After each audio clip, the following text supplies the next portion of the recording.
This is Books for Breakfast, a podcast where we talk about books and writing. I'm Enda Wiley. And I'm Peter Sirr. And you're all very welcome to this morning's show. This morning, in honour of Irish Book Week, we're going on a virtual tour of bookshops living and dead. And our Toaster Challenge guest this week is the poet Kerry Hardie, whose new collection of poems, Where Now Begins, will be published next month by Blood Axe Books. So the coffee's made, The toast is on, and the books are on the table. So Peter, what have you got on the table today? Not a thing, and nothing. Kind of. Oh. No, kind of. Nothing. Come on, you have to have I haven't something. got anything at all. More of a kind of a, I don't know, like a ramble or a riff, or maybe like an incoherent meandering. But I was just kind of thinking about bookshops. Like, I'm always in and out of bookshops, but recently, like everything else, this has been a bit surreal. Can you browse? Can you touch the books? I'm there with my mask, breathing heavily, and the poetry corner, afraid to breathe on the books. But it got me thinking about bookshops in the city and remembering all the hours spent browsing in places that have disappeared. Like, do you remember Green's in Clare Street?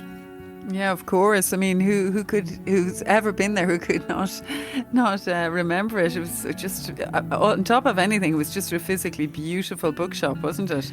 But yeah, of course I remember it. Yeah, I mean, not to get, overly nostalgic, but I mean, because I remember how weird it was a couple of years back when I stopped at the corner of Clare Street and stared, because, God, what's, surely, and of course it wasn't there. Green's bookshop had just kind of vanished, and instead, there was a corner of my brain that expected to see it, and the green painted book barrows under the awning on the street outside and so on as I crossed over from Merrion Street. Instead I found myself looking at expensive shirts, the lilac button cuff, the blue cadogan, the Cavendish light blue stripe. Yeah, I know, my God. When you think of it, like shirts in green. Yeah, I know, so yeah.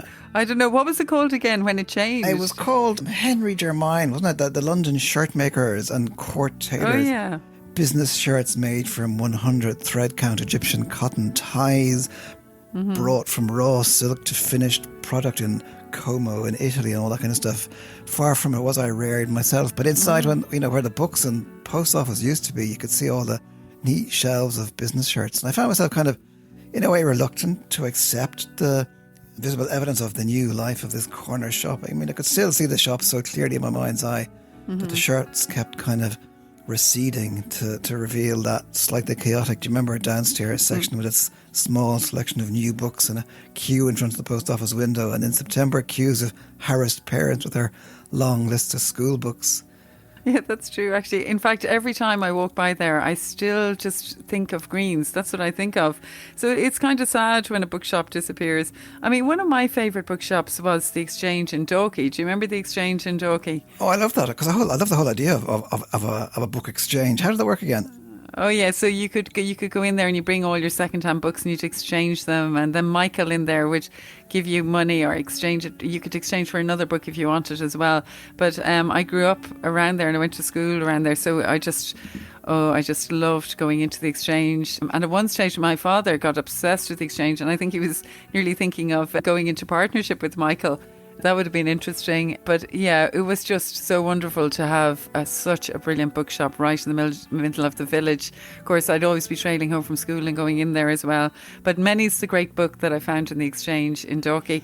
Of course, there was Eamon's as well in Glasgow. I mean, I think it's still there. Did you ever go there, Peter? I really darken the south side, that far south, if I can avoid it, yeah. Oh, really? Yeah, but that's still going strong, actually. And it was near the Forum Cinema, I remember. So it was great having the Forum Cinema and a bookshop side by side. But it's kind of, I always think it's sad, like when a bookshop disappears. I mean, on the one hand, you have your kind of regular sort of bookshops with their, relatively predictable lines of new titles by the currently favoured, and you can kind of predict what's going to be in the window or on the front shelves. But the real joy for me is the second-hand shop, because like dingy and dull, that the stock might often be, that the real thing that they offer is surprise, that, the random encounter with the book placed there, you imagine maybe by some kindly serendipitous God, maybe exactly so you should find it. And that's where all the unsought, life-changing books are stored, the books that you would never have thought to search out, but you suddenly find, and there you are, some new treasure. I mean, like going back to Green, a friend of mine was always finding amazing treasures there, which never really happened to me. But I mean, bookshops, I suppose, reward that kind of. If you're there at them all the time, you're going to find these amazing things. But it's just the looking around is the fun of it, you know. And the smell of secondhand bookshops, and also opening a book and just realizing that somebody owned this. One of my favorite books I got was, I think it was like a 1912 edition of Anna Karenina, but beautifully hardback green bound book in 2 sections. I mean, the writing is so small, but I still suffered my way through it. And anyway, I mean, you don't really suffer through Anna Karenina because it's such an amazing book, but I loved that. And it was somebody had written Scarborough 1913, I think it was, on the inside. Such a beautiful find. I know. And then I remember, like, just continuing the nostalgia trip there, because I remember Fred Hanna's as well. Do you remember Fred Hanna's in Nassau Street? I do remember it, yeah. Did you go there as well, Peter? You loved going there. There was something kind of forbidding about Fred himself. But there's always a sense that you're entering into some kind of cultural headquarters of Dublin, or the old places like the APCK in Suffolk Street, or the Ablana in Grafton Street, with its altar of poetry titles. And the famous one, of course, do you remember Parsons on the canal? Was that even still going? Yeah, well, you see, Peter, now you're making yourself very, very I'm getting old. embarrassing now, yeah. I remember my father talking about the Ablana in Grafton Street, and I remember as well him talking about going to Parsons during his lunch break and seeing the two Miss Parsons inside there. And of course, it was a favourite haunt of Paddy Kavanagh's as well, wasn't it? Just on the bridge there. I was kind of I wasn't really I'm old, but I'm not that old. And so I missed the kind of the height of Bagatonia and Parson kind of mania. So, you know, Parsons was supposed to be the place where one met as many interesting writers on the floor of the shop as on the shelves. Mary Lavin said. That's a good description. Was that Mary Lavin said that, was it? Yeah, but Seamus Heaney was a bit dodgy about it. He said that, you know, something told you that this was a slightly privileged zone. You're welcome, but you have to behave yourself. And the books for sale, you know, gave the same sort of message. They weren't exactly neutral products, but they bore the stamp of kind of kingly and flirtish kind of approval. I would have been afraid to go in there. Have you been reading a book about that, Peter? There is inevitably a book about it. I mean, there's a book called Parsons Bookshop at the Heart of Bohemian Dublin, 1948 and 1989 by Brendan Lynch, but I've only, to be honest, only one real memory of it, and that's having marched up Baggot Street and over the canal to inspect it, and hoping to encounter someone, and didn't meet anyone, sniffed for the ghosts of Kavanagh and Behan, a quick scan of the shelves, and sloped out self-consciously because it was kind of too small to hide in. The books need to be, there's a certain ideal size for a bookshop, and it has to be kind of a place that you can hide in. You know, below a certain square footage, you start to feel like an intruder, you know. That kind I think of thing. as well, when you love bookshops, you kind of set off and you have your own little trail. Like there's books upstairs. Do you remember when that was opposite Trinity? That was such a fantastic space to go into. Well, it was a short journey. I followed on this journeys all around from South, you know, where was it? From the George's Arcade, South King Street, outside, you know, College Green, now Delir Street, and the Secret Book and Record Shop, remember, you know, which is still there in Wicklow Street. Yeah, it is. But just to say as well about books upstairs, it was always such a fantastic place for writers. I mean, you were talking about Parsons there. The original one that I remember opposite Trinity was so small, but I used to love going upstairs and looking down over the balcony, and you always met writers there. Also, that's right. Morris, it has to be said, Morris Earls and Ruth Kenny, they were brilliant at, and they still are, at having literary journals there as well. And you always knew you could go in there. They'd always say hi, they'd ask you about things you've been writing or whatever. They're always really interested. And of course, as well, now Morris has been running for many years the Dublin Review of Books. So, but yeah, and you're talking about the Secret Bookshop. I love the title of that bookshop. Should we even reveal to listeners where that is if they don't know where it is? Because it is supposed to be secret. Well, it's harder now because the corporate or the council banned the sandwich boards outside.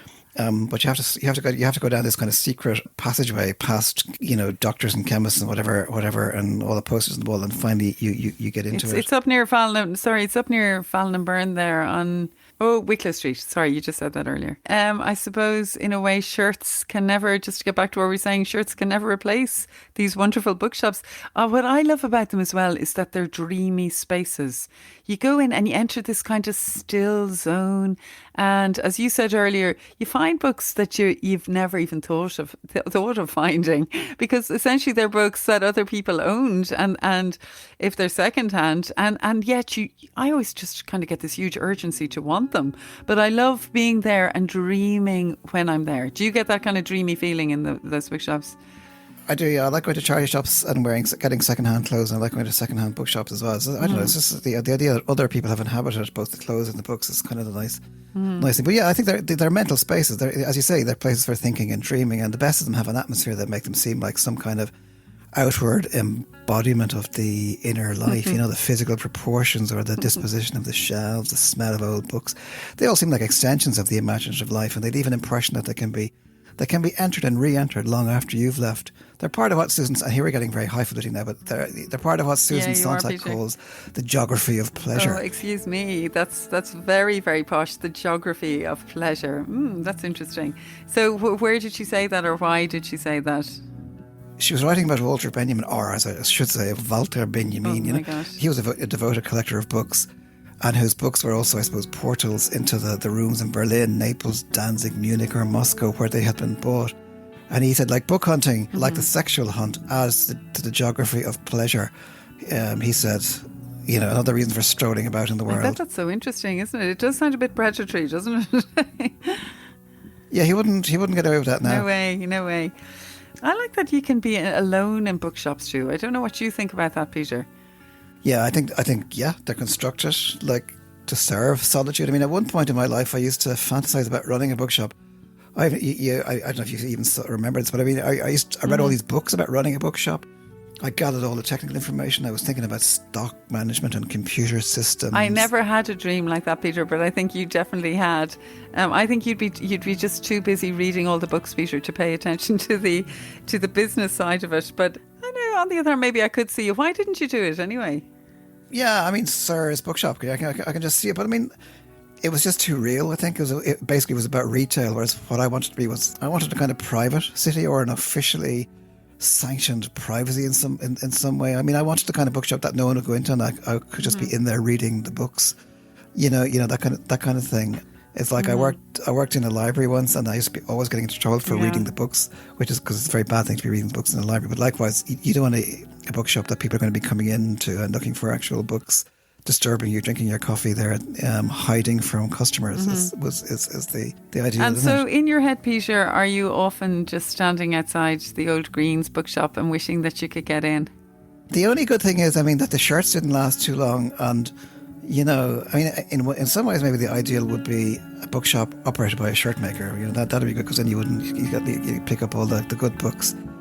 But yeah, that shop didn't last too long. It went into, I think, voluntary liquidation and has yet to be replaced. So maybe the god of bookshops is up there somewhere waving a cautionary finger. And so that wasn't a book that you're talking about. It's not available at a bookshop near you. It's not listed on our show notes. But we just thought we'd just have a little chat about things we love, bookshops. And there will be no notes at www.booksforbreakfast.buzzsprout.com. Thanks for that chat, Peter. I really enjoyed it.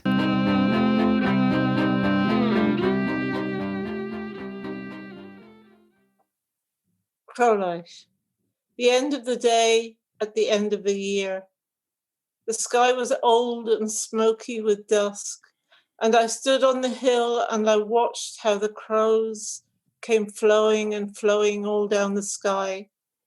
Then the field was spring, it was silvery shaken, and all the grasses were bowing and dipping. I saw the mowing, saw the new cut hay, the strutting crow working the parchment stubble. And all the while the black hosts drifting, and winter strong, and the land not caring, and the slouch of fox, and the white corpse staring. That was Kerry Hardie reading from Where Now Begins, published by Blood Axe Books. And the official date, I think, is the 12th of November. Isn't that right, Kerry? It comes out then.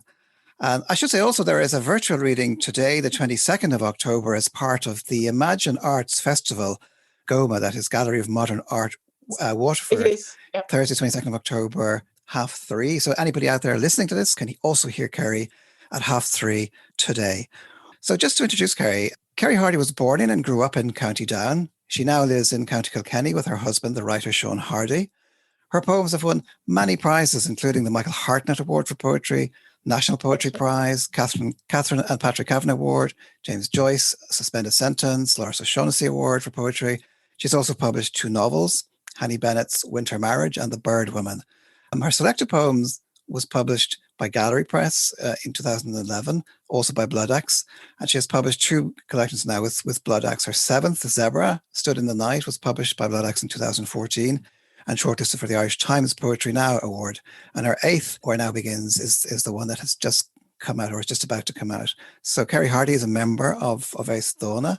And just to give a flavour of some of the responses to her work, Hardie's skill as a lyric poet are second to none, and the meeting of that ability with the need to break new ground is productive of exceptional writing, reminiscent, but by no means derivative of Elizabeth Bishop, and that was Miriam Gamble in Poetry Ireland. A dark and gorgeous hymn to human mortality, said Claire Askew on The Ash and the Oak and the Wild Cherry Tree. The essence of her marvellous poems lies in the way she sees through a material world that is rendered truthfully, plainly, yet freshly. And that was George Shirty's in the Irish Times. So first of all, Kerry, congratulations on a fine new addition to an already impressive body of work.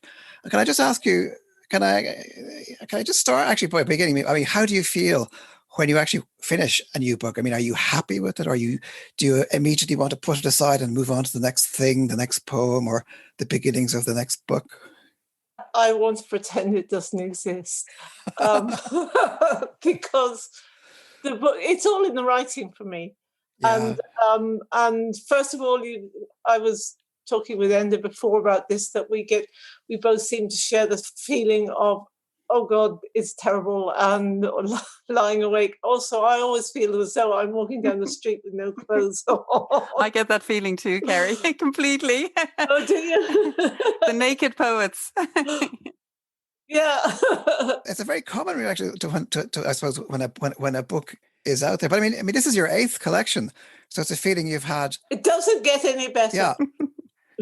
So that kind of suggests, you're a prolific poet. You could, and so I suppose just to go back to the poems themselves, does poetry come easily to you, or is it hard won? I think the best ones come easily. Dennis O'Driscoll used to talk about the necessary poems. Dennis had this theory that everybody should have a really time-consuming daytime job, and then we'd only write the necessary poems, and all the rest would just float off into the ether. But Dennis had very strong ideas. So yes, it's hard. It's hard one in that it's lived experience, and it's also hard one in the sense that I don't write I tend not to write unless I have an inspiration, and so the inspiration comes, and then after that, it takes a lot of craft and shaping. So it's a two-handed thing. Can I ask a question as well, Kerry? Because I've really enjoyed the collection, and congratulations. And I was just wondering, these are poems that certainly are not afraid to be dark. You're very aware of the cycles of life, but decay as well, the wax and wane of seasons. There's a huge sense of fragility of life there. Do you think you have to be brave to be a poet as well, to be unafraid to go into those dark places? Well, actually, I don't think I had a choice. Life sort of dragged me into those dark places. And I think that if you live long enough and if you live a full life, life will automatically drag you into the dark places. I suppose whether or not you want to try and open your eyes in the dark places, does it take courage? I suppose it does. I don't know. I think it's you either do or you don't. Mm-hmm. You know, the way a child will automatically shut its eyes if it doesn't want to see something. And I've always been stuck with eyes that open. I was thinking, Kerry, like that poem that you began with, Crowlight. I mean, it's a really characteristic Kerry Hardie poem. I think it seems to me that, the strutting crow, the field in the shifting seasons and the sky. You're always a great sky poet, and a great noticer of birds, but great images and observations. But it's like, to me, the whole, maybe getting back to what Enda was saying, is the whole book is kind of suffused with a sort of crowlight. That it's a sharp, sometimes bleak, but closely observed light. I don't know if that's a fair sort of description. Well, I live in the country. We've got 2 very lively Springer Spaniels, so you have to spend a lot of time walking around the place. And they're hunting dogs. I mean, we don't do that, but they do. They actually, you can take a cue from a dog. It sees with its nose. And so, and then when you're not looking at the ground, you're looking at the sky. I suppose it's just the observation bit is very natural. The very last line, comes from an old Scots ballad about Twa Corbies. I thought it was Henderson, but I'm not sure if it is.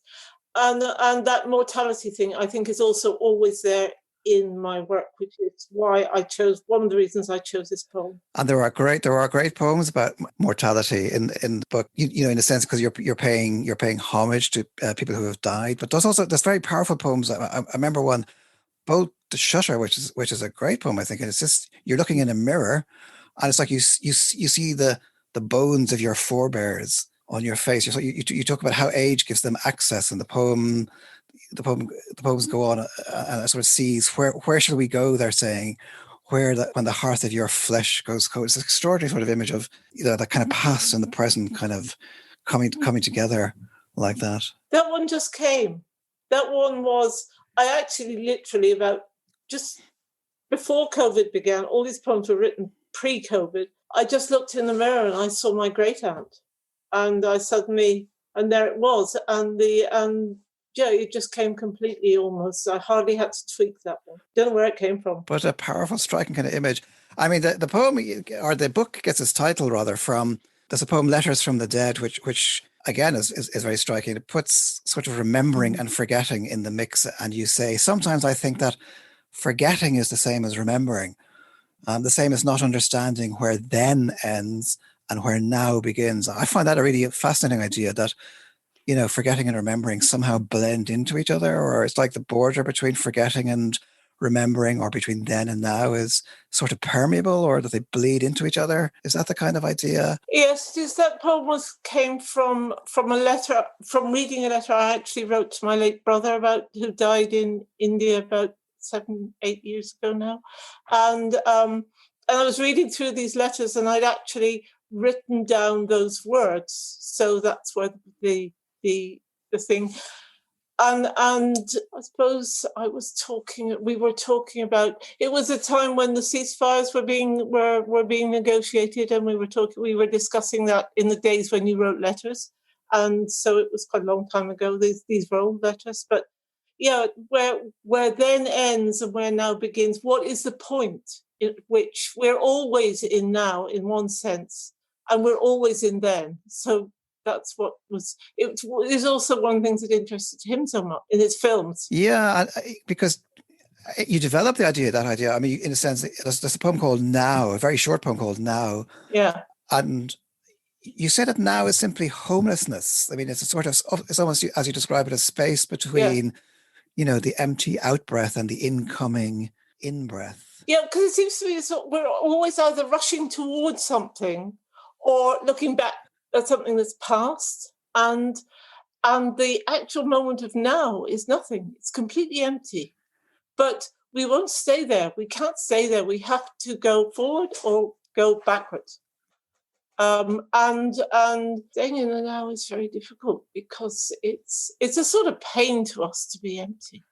I don't know why. We have to fill everything all the time. Indeed. I mean, you said one time, I saw something that I saw that you'd said that you write about the world as you experience it, but you also say that behind all sort of creeds and religions that there's something, nameless or indefinable and transcendent. And I just wonder, do those things, you say that all prayers are poems, incantations arising out of darkness, joy, or grief. I mean, is there a sense for you that poems can also be prayers? Do those two things come together in any way? Well, that's what that poem intended. I think that there's enormous, whether or not there is any sort of form of transcendence is a matter for personal belief. I happen to believe that there is some sort of transcendence. I don't know what it is. I think there's a very deep human need to be able to reach out towards something.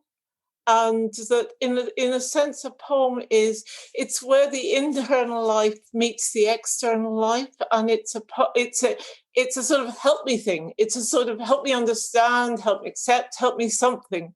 And for me, a lot of poetry is that, and that's why it rings so deep. I did want to, this is all getting very cheerful, but I was wondering about aging. It's part of the collection as well, isn't it? Because yeah, it is. It's very much part of the collection. Yes. Well, Yeah, well, aging is a shock, isn't it? I mean, you see other people and you think that that's not going to happen to you, and then it happens to you. And what I, I sometimes I don't spend my whole life thinking about what were the advantages and the disadvantages. I mean, I love being 20, and I'm okay with the age I have now. But I'm not like one of these people who say, "God, I would hate to be young again." Um, I think there's a huge loss in aging, but there's also a huge gain in that you have more understanding, you have more cop on. On that notion, like aging and sometimes like an impatience, like wanting to experience again the state where you're eaten alive by your fierce one lust for the world. But yet it doesn't seem to have it just that doesn't actually really seem to have diminished because the poems are still. I It, mean, it the Yeah, of course it's diminished the in one sense, but in another sense, does it diminish? I don't know. There are also poems in that book about my mother's last couple of years in a nursing home, or there's two references to it.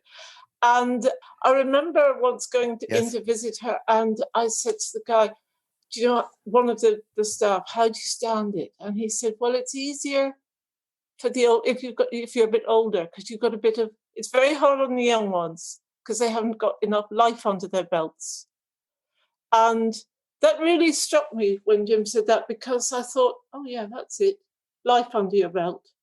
And that I think the actual appetite can stay the same, but the amount of life and experience you have under your belt changes, and that changes the balance you have with things. But still, looking in the mirror is a shock. And so, moving on, Kerry, we'd love to hear you read Inishmaan, one of the poems in your new collection. Would you be okay about reading that first before we move into the toaster challenge? This last poem I'm going to read is called Inishmaan. It was written on Inishmaan, obviously. It was a visit, and it was one of those amazing days when you think, "God, why don't I live on an island forever?" And you forget all about the horizontal rain and such like.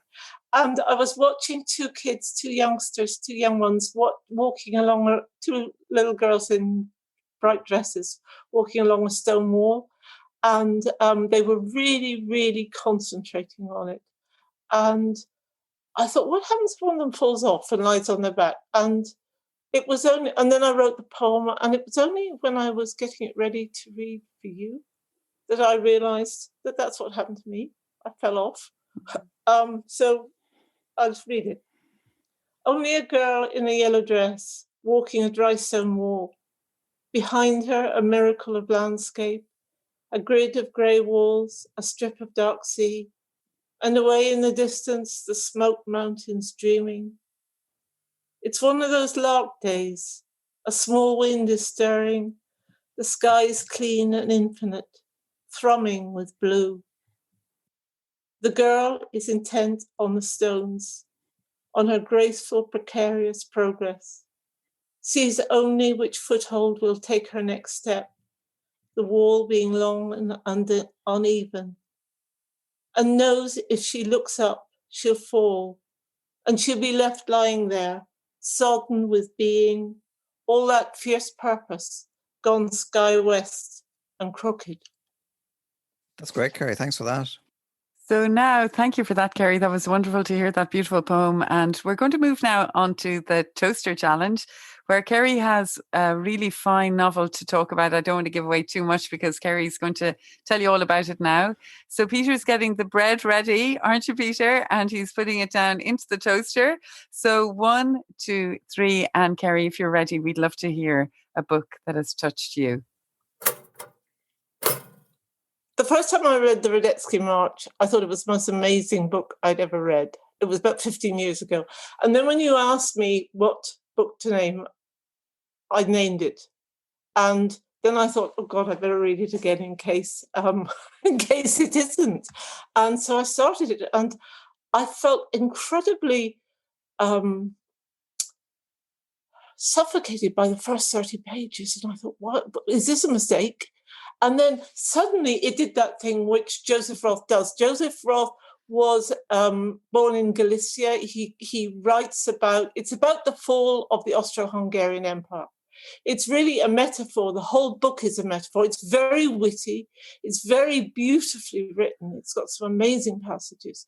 And it's about the stage a civilization gets to when it is absolutely, visually, it's absolutely perfect. But it's so tightly put together that do you remember those old-fashioned windscreens? And if a stone shot up, it shattered the whole windscreen into bits. And the novel is about the shattering. And it has this funny sort of start, because it's the conceit he uses is that at the Battle of Solferino, this young lieutenant happens to see the emperor, who's also young, walking along with a spyglass, and he knows that the enemy can see and that they'll shoot him.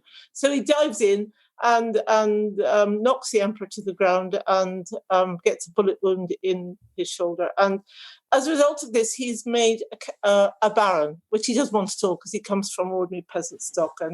But he just about manages to handle that. And then it's about the 2 generations that follow, because the emperor then sees it as his personal duty to look after this man's descendants, even when, and it is very funny, but it's also very tragic. Roth left Germany on the day that Hitler was made chancellor, because he knew he would not survive. And in fact, he didn't survive anyway. He died in Paris in 1939 of pneumonia and alcoholism. But if you haven't read his books, just as Eileen Battersby said in the Irish Times, read this and then read everything he's written. And as soon as I reread this for you, I started rereading the whole of Roth.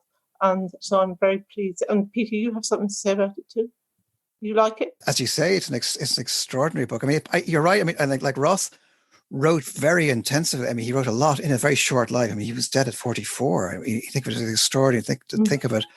And, you know, he wrote a great number of things. But I think this is probably, and it's funny because I was reading Michael Hoffman, who I don't know which translation you read, but Michael Hoffman translated it. Hoffman's. And he says that he thinks that it's his one impugnable masterpiece. And the one that he actually stayed away from translating himself for a long time, because it was so kind of big, I suppose, in his mind. And he said, I still can't quite believe I translated such a thing, because I'm completely at a loss to understand how he wrote it. And he just says that it's kind of chapter after chapter, one kind of more brilliant than another.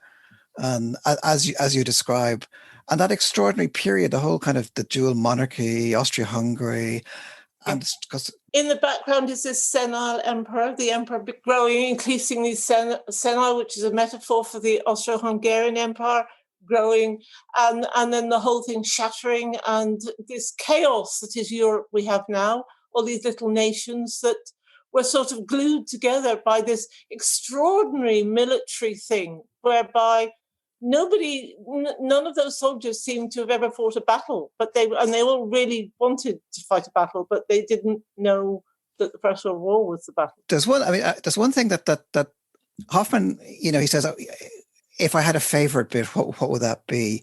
And he says he doesn't really want to have a favorite bit because it's all so good, but he does give one sentence. He does give one bit at the beginning of chapter 8, and it's a great passage. I just maybe thought I would just read a tiny bit of it just to see. Do, please. In the years before the Great War, at the time the events chronicled in these pages took place, it was not yet a matter of indifference whether a man lived or died. When someone was expunged from the lists of the living, someone else did not immediately step up to take his place, but a gap was left to show where he had been, and those who knew the man who had died or disappeared, well or even less well, fell silent whenever they saw the gap. When a fire happened to consume a particular dwelling in a row of dwellings, the site of the conflagration remained for a long time afterwards. For masons and bricklayers worked slowly and thoughtfully, and when they walked past the ruins, neighbours and passers-by alike recalled the forms and the walls of the house that had once stood there. That's how it was then. Again, just a kind of wonderful piece of writing, just a kind of one little example. So that was Kerry Hardie's choice, The Radetzky March by Joseph Roth. And that was also Kerry talking about and reading from her new collection of poems from Blood Axe Press, Where Now Begins. So thanks very much for that, Kerry. Thank you. Thank you both. It was terrific. Thanks. And as always, details of the books discussed are available from booksforbreakfast.buzzsprout.com. I think we've reached the end of our Books for Breakfast podcast this morning. I'm definitely rushing off to have more coffee. And I'm Enda Wiley and I have Peter Sirr here with me. And Peter, would you like to tell everyone about the details of the podcast if they'd like to listen again? Well, you can subscribe at all the usual sources, Google and Apple and so on. And if you want to check out the notes that go along with this podcast, you can go to booksforbreakfast.buzzsprout.com. And yeah, so we'll be back again next Thursday morning. We'll have the toast on, we'll have the kettle boiling, we will have more books to discuss, and we're looking forward to having you here. So goodbye, everybody. Goodbye.